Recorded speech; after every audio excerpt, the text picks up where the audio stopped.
Well, good morning from Massachusetts.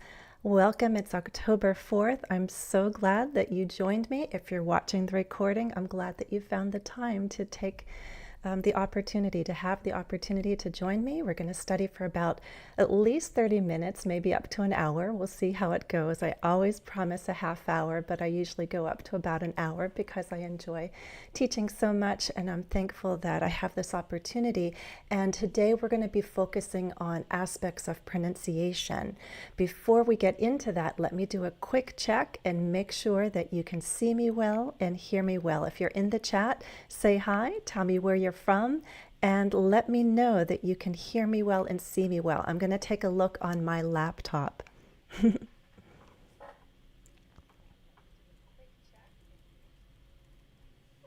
It looks good on my laptop. I hope it's good for you. Welcome. Well, I just had a quick walk outside. It's fall time here. The weather has turned cooler. It's a season that I enjoy very much. The leaves are changing colors and it's really starting to look beautiful out there. And my dog and I had a short walk. We'll have to take a longer walk later, but that's usually one of the things I love to do to get my day started, is to walk outside. If you have not seen the most recent video, please check it out. It's about the daily routine, my routine, and it's a model for you. You can check and see where you are, A1, A2, and so on. I imagine a lot of you are beyond A1, A2 if you're listening to this live stream. So we all hope to go as high as possible. It does take time and practice, but it is possible.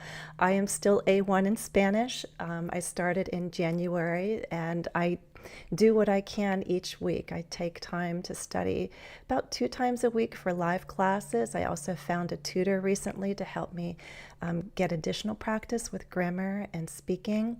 And you do what you can. You keep taking steps forward. Those steps will get you to a next level eventually. So have faith, keep going, and we'll reach our language goals. Okay?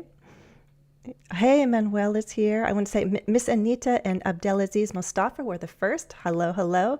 Manuel joined us. The journey, yes. I'm glad you have a good connection. Surprise. Where did you learn to do a cartwheel? What a question to ask. I was a cheerleader back in school. I didn't do very fancy gymnastics, but I could do some basics like a cartwheel and a round off. So yes, I was a cheerleader, and part of what you had to do to join the squad were at least cartwheels and round offs. So that's what I could do. I haven't done one in a long time though, and cartwheels are not part of my daily routine. Okay. All right. So the members have voted, and the focus today will be on pronunciation, specifically rhythm, linking, and intonation. There was also a runner up there. Some people wanted to work with vocabulary, so I have worked that into our lesson for today, and so you get some practice with advanced vocabulary. Do remember that members get follow-up practice on the community tab after this live stream. So if you're looking for additional practice, that's a good way to get it. Okay. Hey, who else came here? Let me try it. That's a difficult name for me to say. Mafa Fuli. Did I get it right? Hello to you. Life, Love, and Lessons. What a wonderful username. Irsan, yes, sir. Good to have you here as well. Okay. I'm assuming then everyone can see me well and hear me well. Let's work the magic and jump into our lesson. I'm going to see if I can remember how to do this. There we go. Sometimes my brain doesn't work as fast in the morning. Oh. I don't drink coffee. How many of you drink coffee? I drink tea. Maybe the coffee would get me going faster. I wonder, can you see what I see? Okay, so I'm going to wait a moment because there is a delay. Yep, it looks like you should be able to see my screen at this point. And is it Jusaidelson Sella joined us? Hello. From Brazil, but you're living in Newark, New Jersey. You're in the same time zone as me. Wonderful. Great to have you here. Okay. All right, guys. So Rhythm, linking, and intonation. These are the larger aspects of pronunciation. When we think about what makes up good pronunciation, or any kind of pronunciation, you want to start somewhere and then get better, right? Become more accurate. We can talk about individual sounds, and then we give attention to vowel sounds and consonant sounds. Then we can look at combinations of sounds together. Once we get at the word and phrase level, we get into stress. All words with more than one syllable have word stress. When we work with phrases, then we think about, well, which words within a phrase should we be emphasizing? And as we build these phrases into sentences, we start talking about intonation. So there are different levels of pronunciation that we can talk about. Today, we'll primarily be focusing on the phrase and sentence level, okay? So, I see Mohammed Saeed, you just joined us. Super to have you here from Somalia. Hello.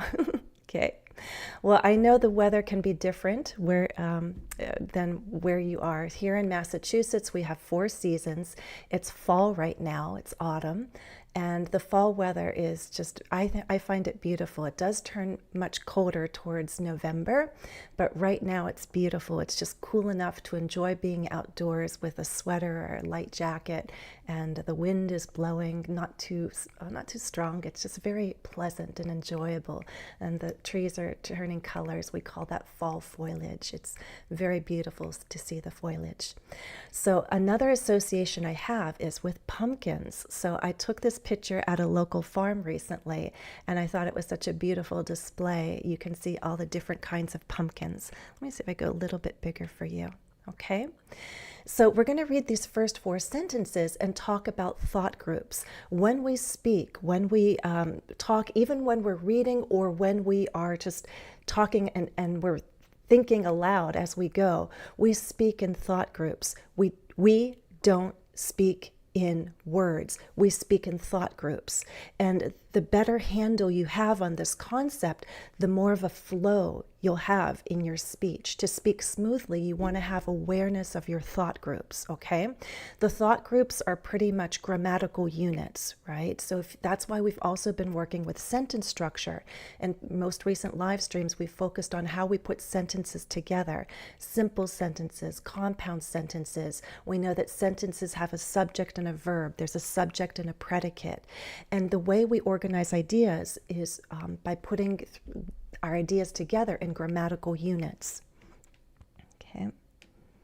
Oop, there's an ad that popped up. I wonder if you got it on your side too. Okay. Vishaka, hello, I see you here. And Ma Hippo joined us. Hello, hello. Okay. Some sentences are very short, and sometimes a simple sentence is short enough to be its own thought group. Every time I see a period, I know that's a time where I can have a full stop. Some people call periods full stops, and when we think of pronunciation, that's a good way to think of a period. It tells us to stop, to breathe, to end. What happens before that depends on the length of the sentence. So here, I associate pumpkins with October. It's a short idea, simple sentence, subject, verb, and then we have this object, right? And then we have this prepositional phrase with October. Key words. The key words within are words that deliver meaning. These are nouns, verbs, adjectives, adverbs, and there can be exceptions, but the ones that carry content are content words. These are words that we stress. Other words are there because we need them grammatically, and they help the sentence function. That's why we call them function words.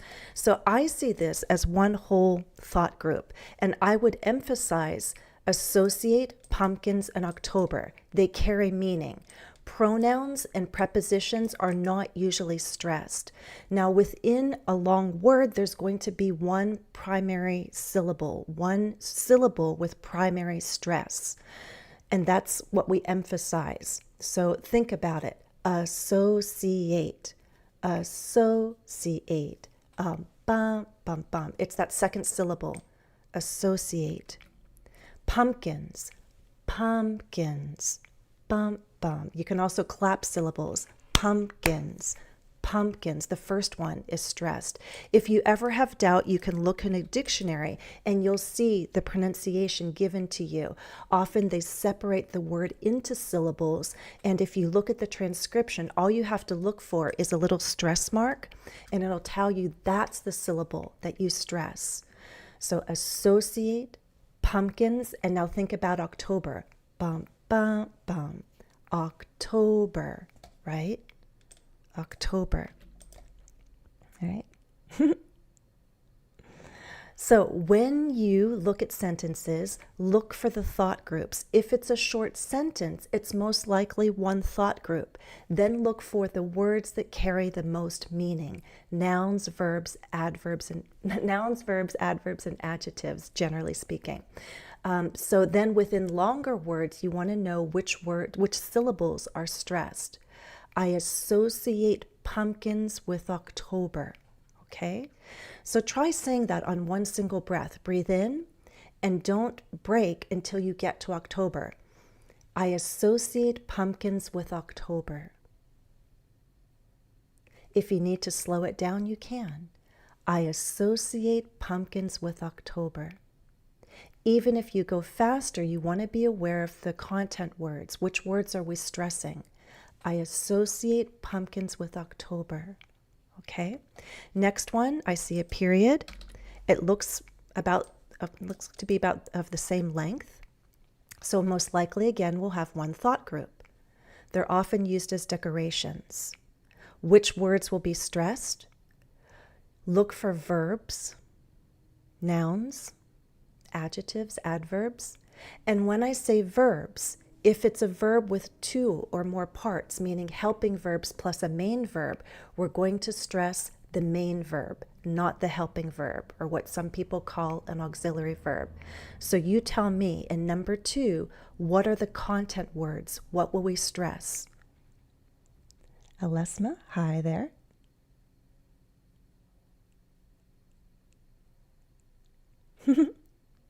You can. There are different ways to feel the rhythm of a sentence, right? I think it's not just about listening and repeating. I tend to use my hand, whatever works for you. Okay, so I'll show you with number 2. Anyone gonna try? Okay, here's the subject. It's a pronoun. We didn't stress the pronoun here. We're not going to stress it here. Moreover, it's a contraction. This is the helping verb. This is the main verb. It's passive. So we're going to stress the main verb. Often, yes, it's an adverb of frequency. 2 syllables. Which one? Often, the first syllable. Notice how a lot of American English speakers drop the T. It's fine to say often, but many American English speakers drop the T and say often. Mustafa, glad you're here. Decorations, decorations. Bum, bum, bum, bum. So do what you need to do to feel that difference. You can clap it, bum, bum, bum, bum. You can do your hand, decorations. Some people, by the way, I'll get into this a little bit later, they use an elastic and a rubber band, and you can pull out on the stressed syllable, like decorations. Or you can do your hand, decorations. I like the hand, decorations, right? But when I'm doing... when I'm reading a whole sentence, I usually just go outward and then back on the word that is stressed. So they're often used as decorations, decorations, decorations, decorations. You could also count, bum, bum, bum, bum. With really long words like decorations, you might have a primary and secondary stress. So decorations. Dec probably has secondary stress. Decorations, decorations. Okay, Alex, hi there. Okay, so try saying this one. We'll be stressing often, used, and decorations. The other words are unstressed. We're going to say this as one thought group, meaning we're going to take a breath in, read the sentence, and we will not pause until we finish saying decorations. They're often used as decorations. They're often used as decorations. So it's true, I associate pumpkins with October. They're often used as decorations. Looking at the next sentence, punctuation will often guide you. I see a comma that breaks up my sentence. I see a period, full stop, and then there's another idea here, right? An interjection, yum, right? We're expressing how delicious it is. So already I see 3 possible thought groups. Often, when we have a prepositional phrase like a time marker, at the beginning we have a comma and it's separated by itself, right? That's a thought group, like in the morning, in the evening, after today, in October. So when we have those time expressions, or even places of, add prepositional phrases, not just to mark time, but location, like in my office, right? We can have these prepositional phrases to mark time or location, and sometimes they come at the beginning of a sentence. Then we follow with a comma if we're writing. When we're speaking, it becomes a thought group all by itself. So it tells us where or when something is happening, and then we continue the thought. So I see this, then we have a short, simple idea. Here's our subject and our verb and our object, subject, verb, object, and then this interjection, yum. So I see 3 thought groups. Again, thought groups are grammatical units. We don't usually need to speak, we don't have to say a long sentence in one breath. We break it up into thought groups. And they're often phrases or clauses. They're grammatical units. And if we say these thought groups smoothly, it doesn't matter if we take short little pauses between the thought groups. The sentence will still sound smooth and natural because our ideas have not been broken up in an unnatural way. Okay, so here within this thought group, again, I'm looking for the content words, nouns, verbs, adverbs, adjectives. Which words carry meaning? Okay, can you look and guess? Which words carry meaning?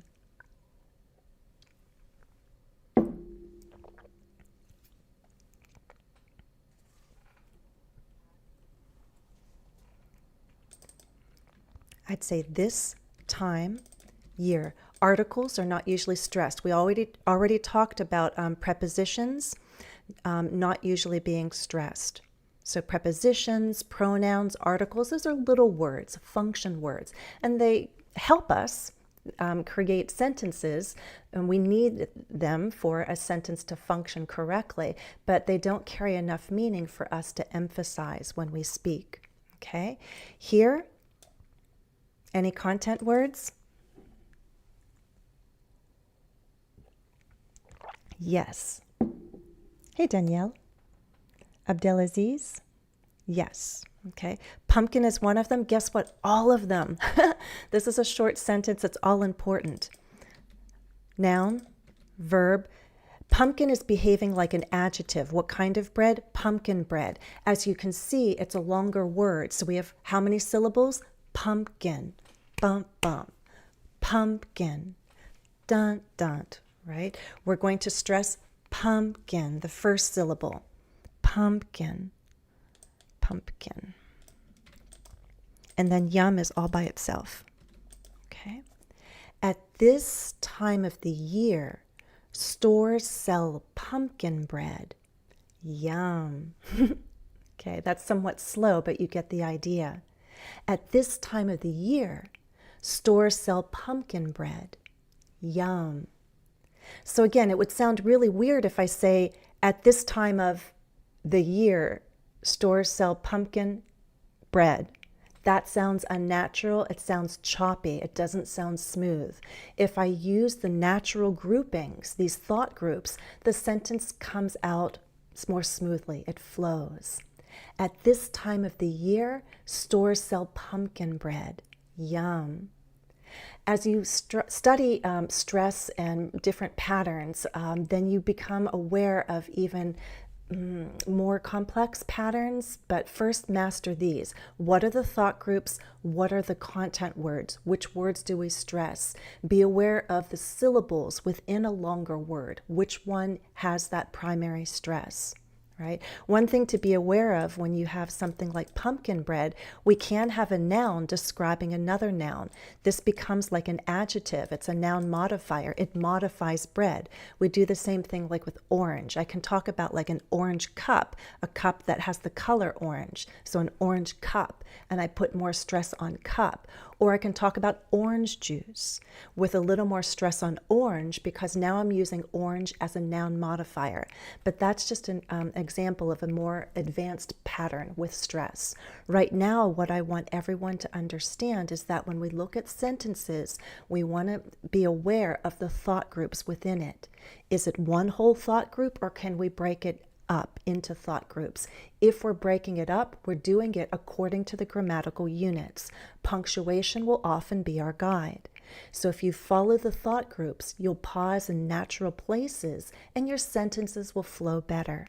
You'll be breathing more naturally. You won't get out of breath because you'll be breaking it up into thought groups, groups of words that you can speak within one breath.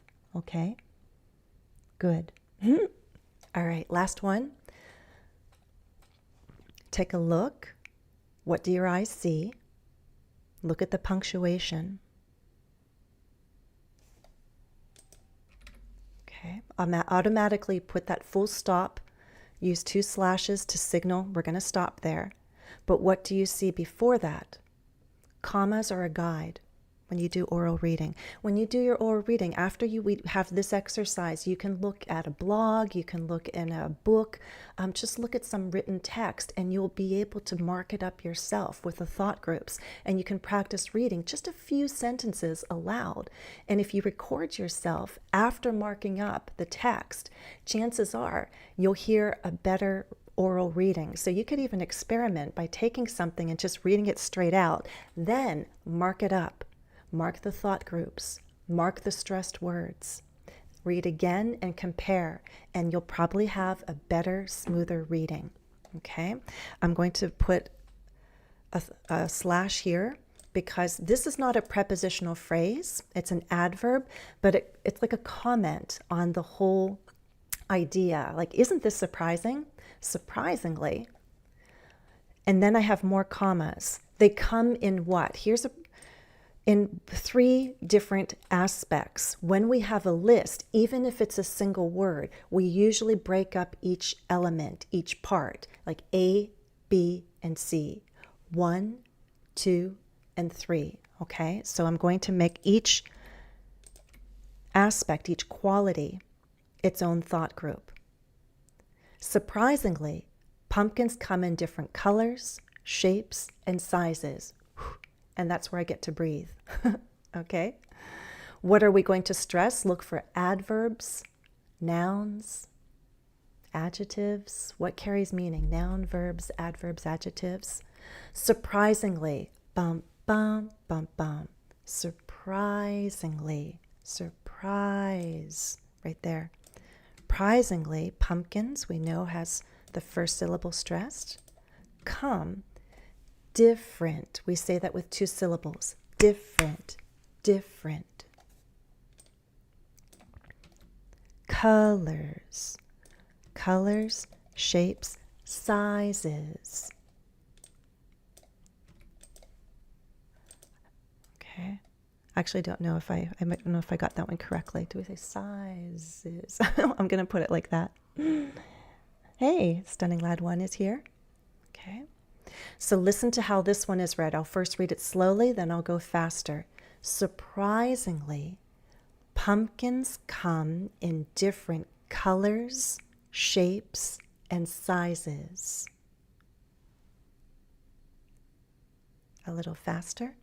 Surprisingly, pumpkins come in different colors, shapes, and sizes. You can use even just these 4 sentences for practice. See how smoothly you can read them. Use the thought groups. If it helps, you can use clapping for rhythm, like I associate pumpkins with October, or I associate pumpkins with October.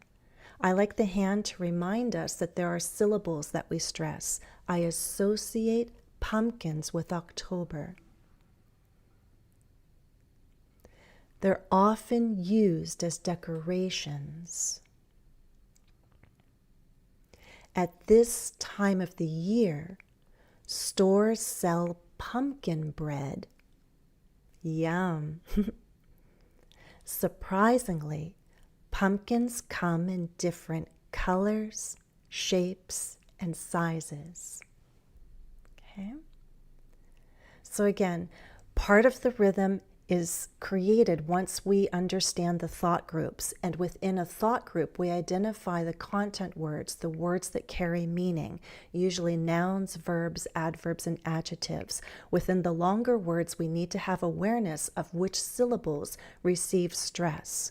Pumpkins, right? Surprisingly. If it helps to use your hand, you can do that. If you want to use a rubber band, an elastic band, you can do that. Surprisingly. Know which syllable you're going to emphasize. Yes. Pumpkin, first syllable. Very good. Tahal Nali, you're on the ball, as we say. Okay, so then how do we link the words? What's next? And yes, these are photos from my camera. If you follow me on Instagram, you know that I went apple picking with my daughter recently, and it was very enjoyable. We had good weather, good fall weather, somewhat like today. And yeah, we spent an afternoon there picking apples and enjoying food at a local farm. So again, I'm going to quickly mark this up, knowing that these are short sentences. And note that sometimes if you need to speak more carefully and slowly, you can have more thought groups. So for example, number 6, this is a larger subject. It's not just I went apple picking, but my daughter and I went apple picking. I could say that as one thought group, but I might also possibly break it up like that. My daughter and I went apple picking. It's possible. Okay? It was an enjoyable and fun afternoon. I'd probably leave all of these as one thought group. These are short sentences. Let me mark it up first. Fall also makes me think of apples. Do you see what I'm doing? Content words are stressed. Function words are not. My daughter and I went apple picking. It was an enjoyable and fun afternoon. Look at that. Okay? So fall also makes me think of apples. I take one breath and I say it all within that breath, stressing the content words. Fall also makes me think of apples. Fall also makes me think of apples. I'm stressing those words and that creates a rhythm, but my words are also connecting very nicely. One of the ways we do that is by connecting a final consonant sound to a vowel sound. So here, fall also, it ends with L and we go directly into a vowel sound. So the final L connects to a vowel sound that follows. Not fall also, but fall also. Fall also. Try that. Fall also. Makes me think of. Look at that. The K is followed by another vowel sound. We know that in faster speech, of sounds very soft. It's very soft. Of. Think of. Think of. Think of. So 2 key connections we need to make here is fall also and think of. Aha, there's a third one. Look at this. F into A. Think of apples. Think of apples. Of is going to sound more like, we don't say fapples, with vapples, of apples. Almost sounds like a V sound. Think of apples. Think of apples. Think of apples. Fall also makes me think of apples. Try that.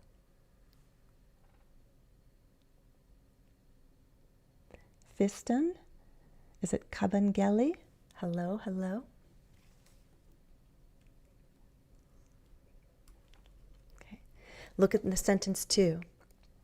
My daughter and I, my daughter and I, daughter and, daughter and, daughter and I. This is going to link.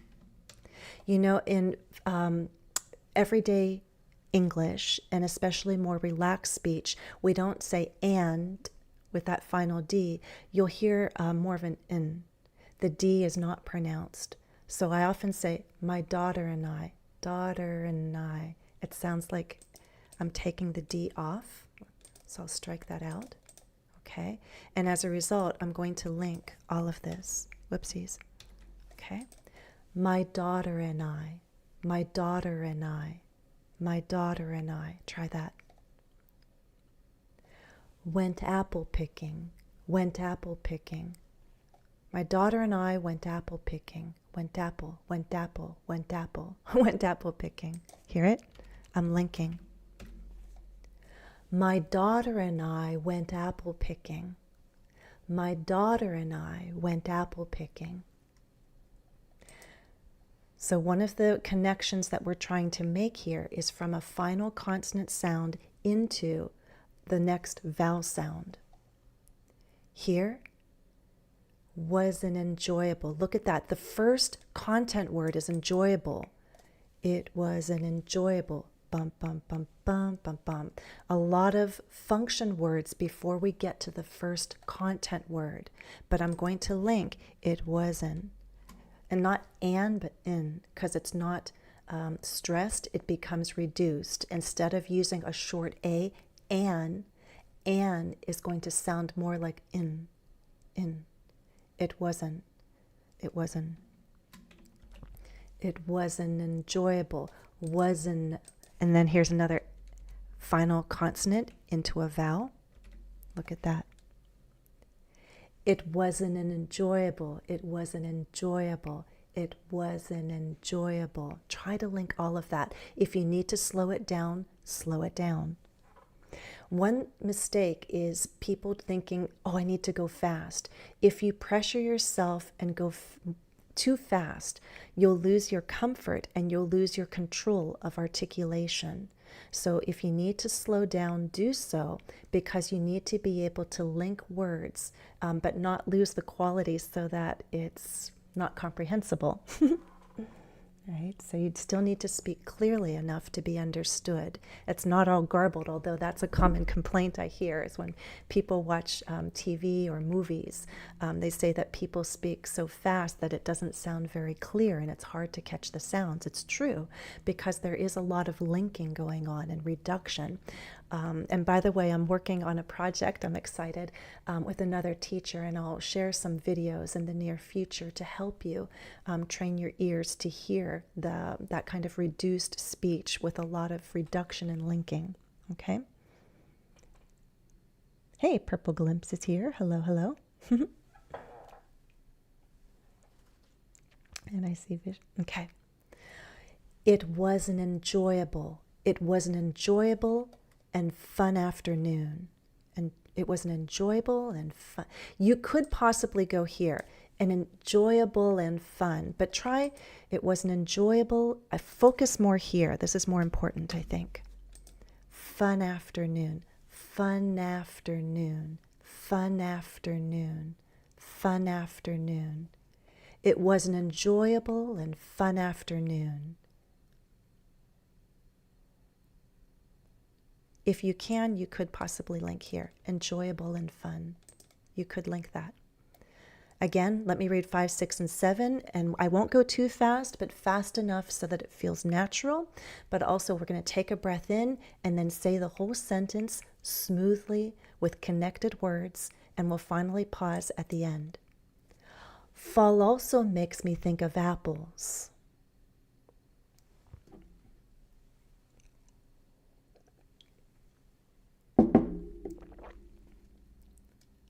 Six. My daughter and I went apple picking.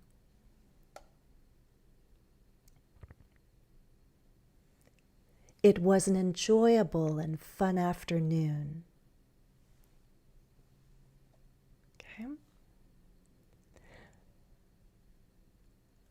Yes.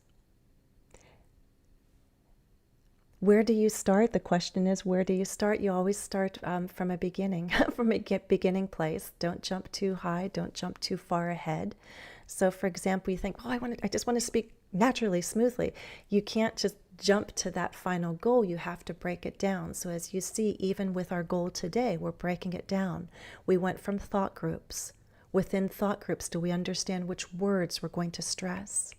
Now we're looking at linking. There's different types of linking, and what I'm highlighting right now is just one kind of connection that we make between words, a final consonant sound into a following vowel sound.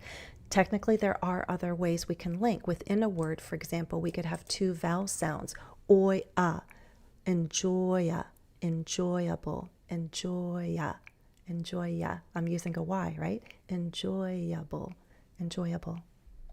So vowel sounds also link. But right now, this is one thing that you can practice today. Make sure when you look at sentences and you see a word that ends with a consonant sound, if you see that the next word starts with a vowel sound, it's an opportunity to link. So first, mark up the sentence with the thought groups, right?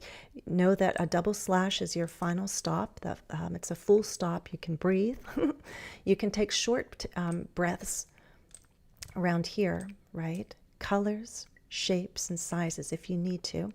But the full stop comes at the end of a sentence.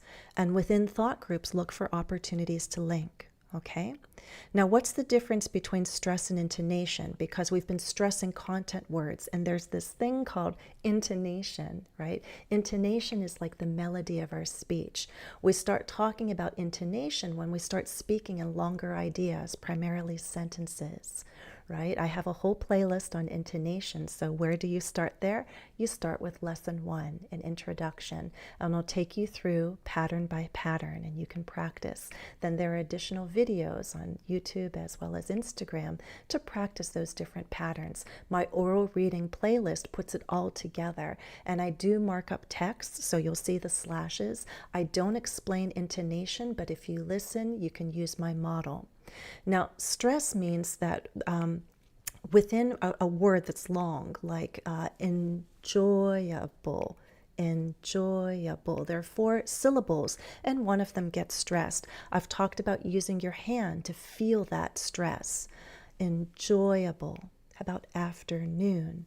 Afternoon, right? You could also use an elastic or rubber band. Enjoyable. Afternoon. You know which syllable is stressed. Generally, when something is stressed, we make the vowel sound longer. We lengthen it. So we have enjoyable, enjoyable. So vowel sounds become longer. The stressed vowel is lengthened. So longer, a bit louder. That's why this hand motion also helps. Enjoyable. Afternoon. Right? Louder, longer, and somewhat at a higher pitch. It may be harder to hear sometimes, but these are 3 things that generally happen when we stress a sound. The vowel sound becomes longer, the syllable becomes louder, and we say it at a higher pitch. This is sometimes easier to hear and understand if you take away sounds and just hum it, for example. Enjoyable. Afternoon, afternoon. So stress can be within a word, right? We also talk about stressing words within a sentence, the content words. Daughter, went, apple, picking, right? My daughter and I went apple picking. Now, with intonation, though, it means that our overall pattern is going to communicate something. Maybe it's a statement, so we're communicating finality, certainty, completion, and we do that with falling intonation. Most of our sentences go down at the end. We use falling intonation. Rising intonation usually commutes uncertainty. We often use that with yes-no questions, for example. Do you understand? I'm not certain if you understand, so I ask, do you understand? Is that clear? So rising intonation can communicate uncertainty, a need for an answer. Falling intonation usually communicates certainty and completion. So again, I'll quickly mark these up. Okay. And we'll take it one sentence at a time, and you'll see the patterns. Okay. Look how I'm going to stress people. I have a verb with two parts. Which part do we stress? The main verb. Eating has two syllables. Bum, bum. Eating. What were they eating? Apples. Right off the trees. Right. Okay, let's try that one. People were eating apples right off the trees. We could say that as one thought group. People were eating apples right off the trees. We might also break it up like this. They were eating apples, but how? Right off the trees. People were eating apples right off the trees. If we go back to one thought group, we're going to have falling intonation. Let me see if I can get a nice little arrow for you. Right off trees. Whoops, that's not what I wanted. Oopsies, did not want that. Insert shapes. Give me a nice little arrow. There we go. Trees. Okay. People were eating apples right off the trees. My intonation goes down. Okay. Also treated ourselves. It's technically a reflexive pronoun. We don't stress pronouns, but ourselves has two syllables. We don't say ourselves, but ourselves. We treated ourselves. We treated ourselves. Ourselves. We treated ourselves to a late lunch at a food truck where we ordered a lobster roll and lobster tacos. Okay. We also treated ourselves to a late lunch at a food truck. That's a long idea. Where we ordered a lobster roll and lobster tacos. We ordered two things. You could possibly break right here too. What did you treat yourselves? To a late lunch at a food truck, right? A lot of times prepositional phrases like to be their own thought groups, okay? We're still going to have falling intonation here. So let's do, actually, if I might be able to just copy that. Copy. And know that we're going to go down on tacos, okay? But what happens mid-sentence, and this is one of the patterns I go over in the intonation playlist, is that mid-sentence we tend to have either a rise, a sort of low rise, or we can go like this. We can do a fall rise. We also treated ourselves to a late lunch at a food truck where we ordered a lobster roll and lobster tacos. Bum, bum. I'm going to focus more on the final intonation here, the falling intonation, okay? The final thought group, because it's at the end of the sentence. Tacos and trees, these are the final content words, and that's where my pitch is going to change. I'm going to go up and then fall down. Trees, tacos. Trees only has one syllable, but I can still use the ease to go up and down. Ease. Trees. Tacos has two syllables, so I have two vowel sounds and I can step down. Uh-oh, tacos. So listen to 8 and 9, focusing on the falling intonation. People were eating apples right off the trees. You can try that. We also treated ourselves to a late lunch at a food truck where we ordered a lobster roll and lobster tacos. As you read the sentence, try to read using my thought groups. Read each thought group smoothly and make sure you go down on tacos. Tacos.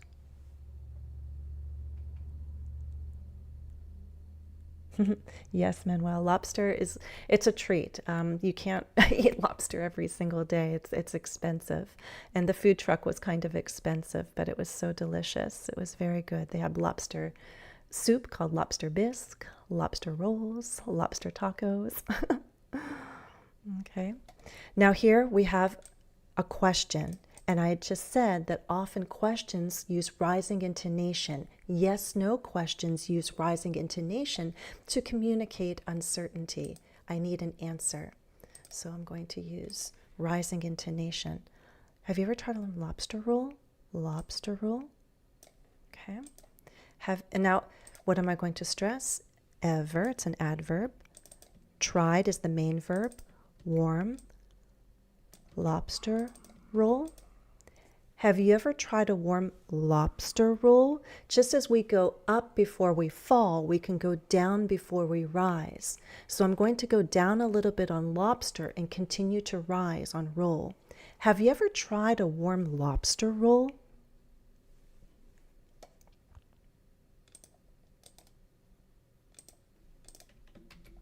Okay. It's delicious, delicious. Delicious, delicious, delicious. Okay, so I'm going to go up, delicious, up on li, on the stressed syllable, and then fall down. Have you ever tried a warm lobster roll? It's delicious. So stress can happen within a word. Intonation happens within the whole sentence. It's delicious. And that communicates that I'm certain, I'm done with that thought. So intonation is the melody of our voice that communicates our intention. For example, asking a question or stating a thought, and we're certain, we're complete with our thought, we're finished with it. Okay? They didn't sell ham, only lobsters. Okay? I'm going to do 2 more so you can get the pattern. Again, watch what's going to happen. Let's see if I can do insert. It's a yes/no question.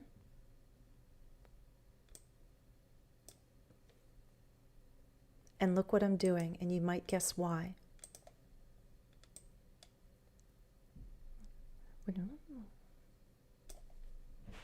And now guess. Why am I showing 2 arrows?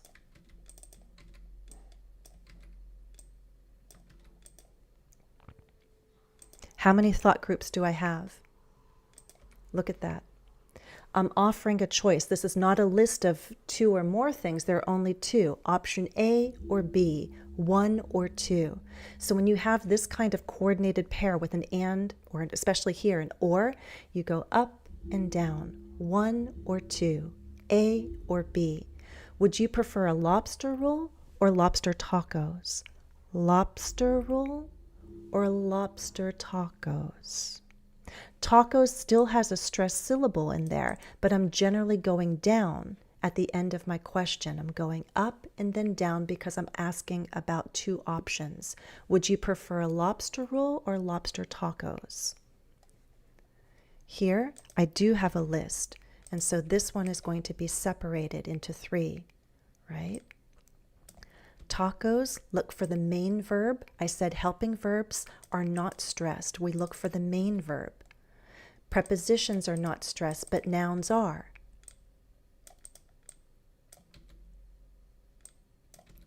Okay, so what's happening here? We're going to have 2 options and then the final one. Okay. Beef. Let's see if I can copy that.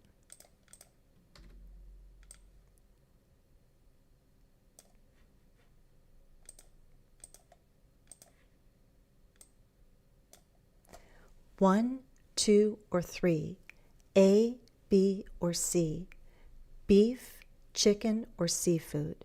Seafood has 2 syllables. E, U. Seafood. Bam, bam. Tacos can be served with beef, chicken, or seafood. Beef, chicken, or seafood. Okay, so again, I have stressed words, tacos, served, beef, chicken, seafood, but I have these thought groups and I'm using different intonation patterns to communicate. My final piece of communication is this falling intonation. My list is done. These are the 3 options, but the earlier options use some rising intonation to show that my list is not yet done. It's not yet complete. 1, 2, and 3. Beef, chicken, or seafood. Okay? Okay, so you guys went hamburgers and french fries instead? Ugh.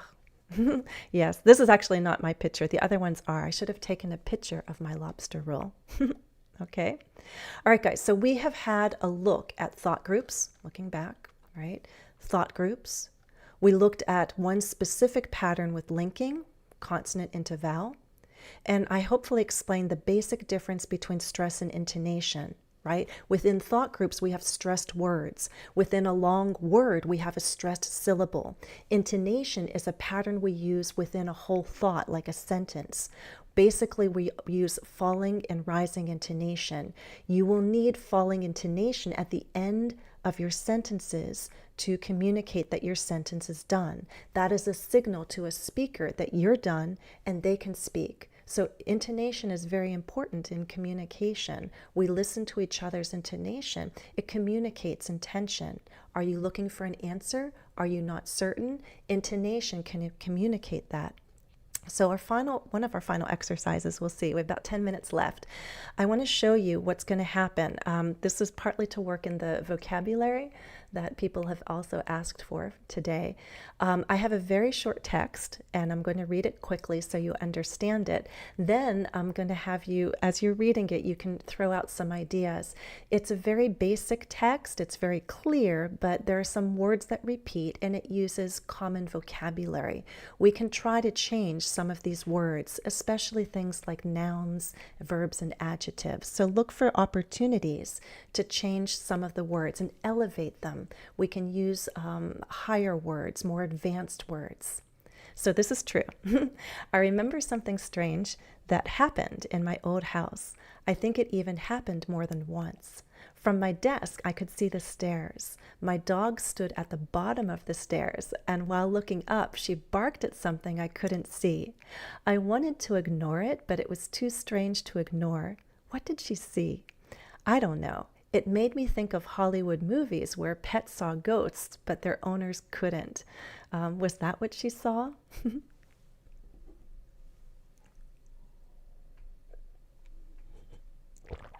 Okay. Look for words especially that repeat whenever you write. Now, speaking is fine because in conversation we do tend to use very common words and repetition happens. When you write, you have the opportunity usually to look before you share it with someone, whether it's an email or a story. Look for words that are repeating, like happen, happen, right? Or I'm saying stairs twice. Is there a way to avoid that? Ignore, ignore.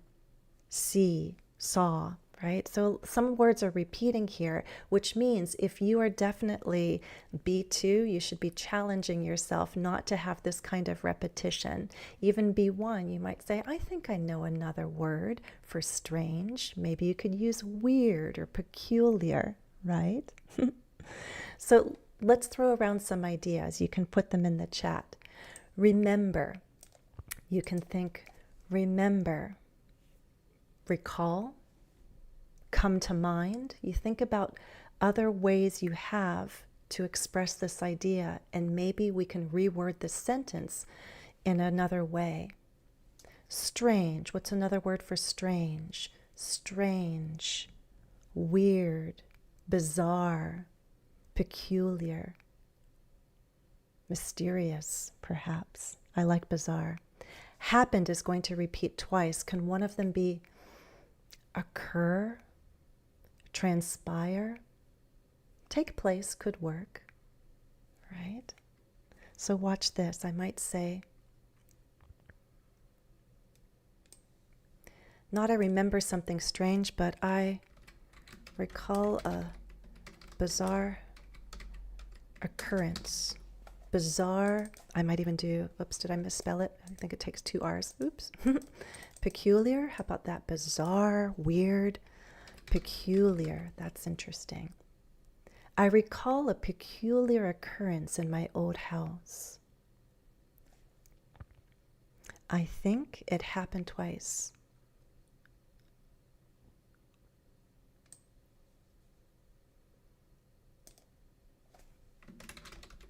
Believe it happened more than once. All right, so I can use happen because I've already avoided it in the first sentence. Occurred, I like that. Surreal, ooh. Odd, you could do that. An odd occurrence, peculiar. Odd, quirky. I believe it happened more than once. From my desk, I could see the stairs. From my desk, how about my desk? Look at this. With pieces of furniture, we can use things like stand and face in order to explain position. So I might say my desk faced the stairs. My dog stood at the bottom. Maybe I could explain without stairs, faced the front hall. And then we understand that the stairs are in the front hall. My dog stood at the bottom of the stairs, and while looking up, we can write, looking? How is she looking? Staring? Glance is short, perhaps stare, right, would be more intense. Or I can keep looking and use an adverb, looking up intensely or with curiosity. I might say, and while staring upward, could that work? While staring upward, she barked at something I couldn't see. I wanted to ignore it, but it was too, I'll take the word, odd.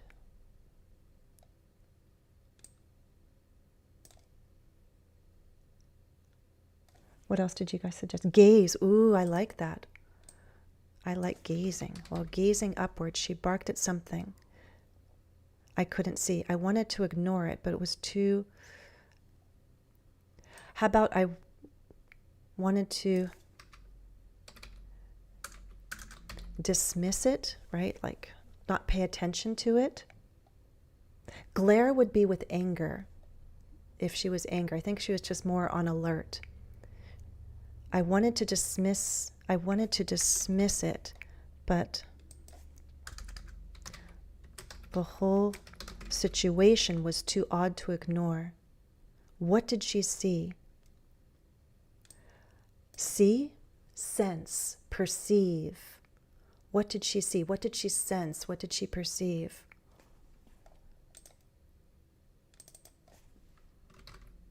What did she sense?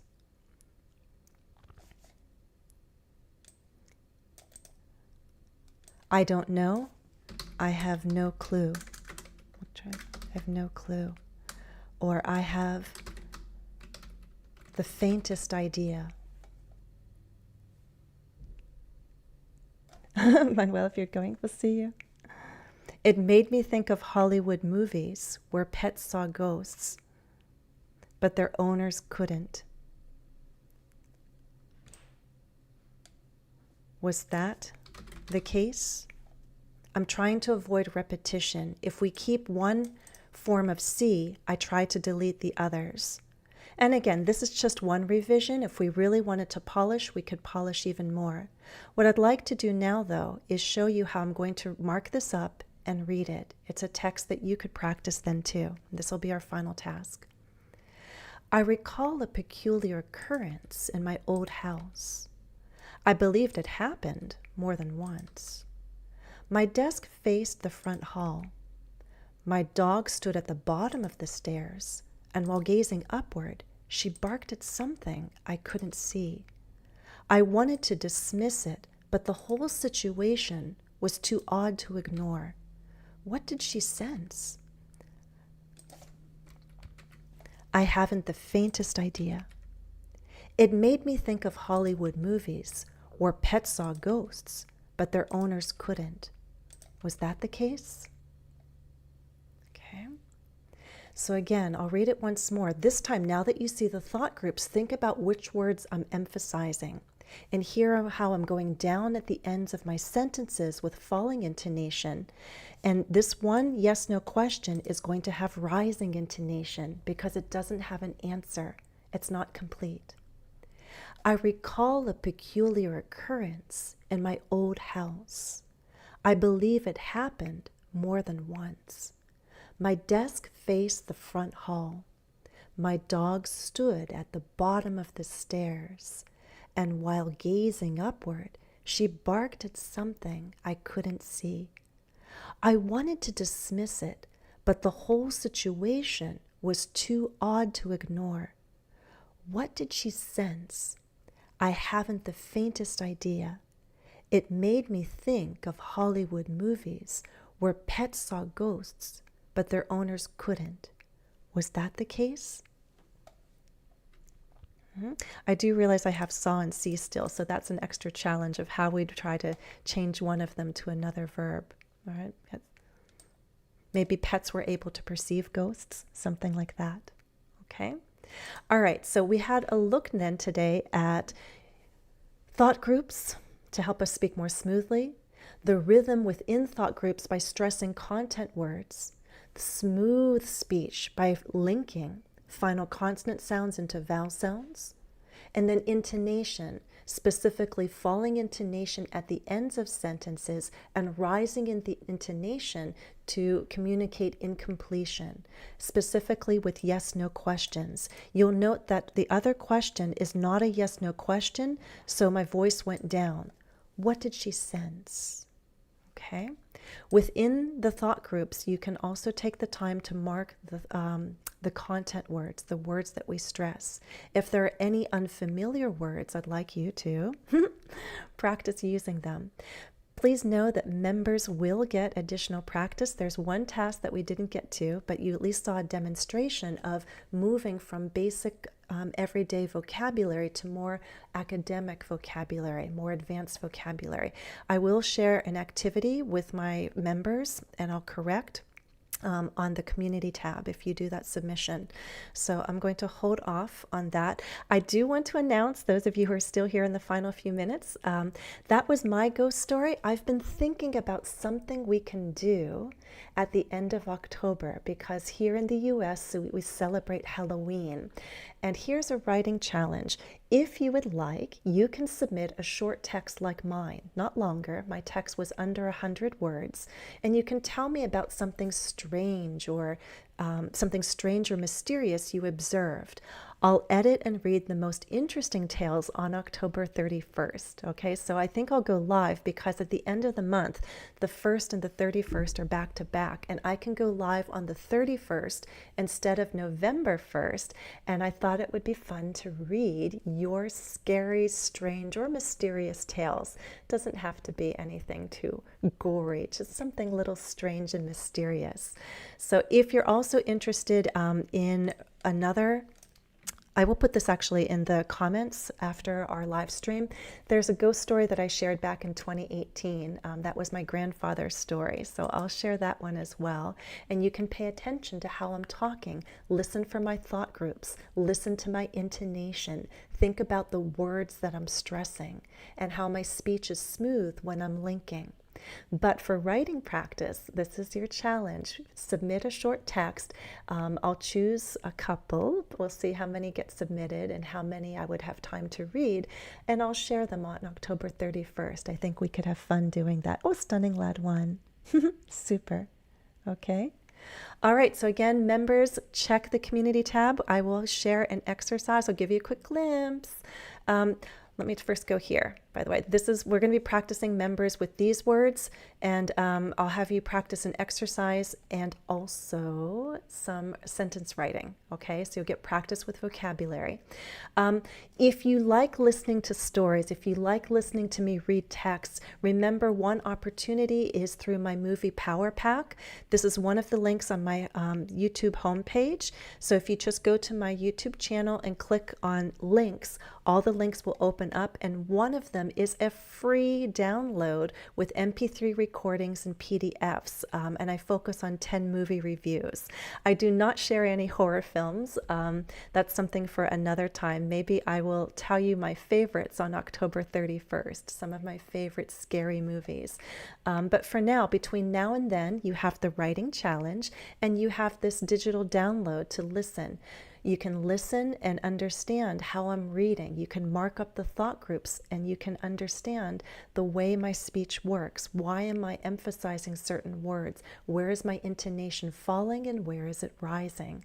So there's lots of things that you can do on your own between now and October 31st. And of course, I'll be sharing videos. So do be sure that you check back and see which new videos I'm posting. Okay. Thank you to everyone who participated today. Members, I'll see you on the community tab. Thank you to members. Thank you also to my Patreon members. Yvonne joined as a kind-hearted patron. Thank you, Yvonne.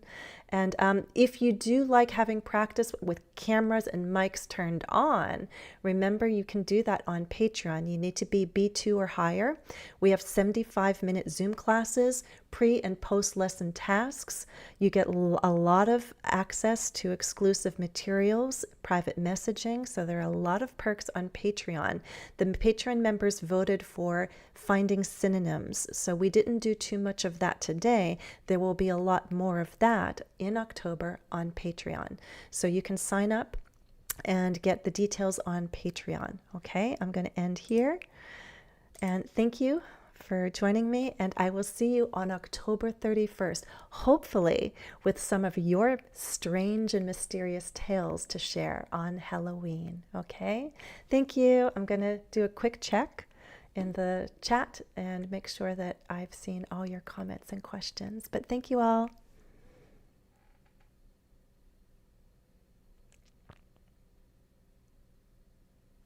And if you had any difficulties, remember, watch again, practice again, okay? Go through the steps. If it's confusing, go back to step 1, thought groups, then linking, then intonation, okay? And you work your way up to the text at the end. Your goal would then be to read that final text.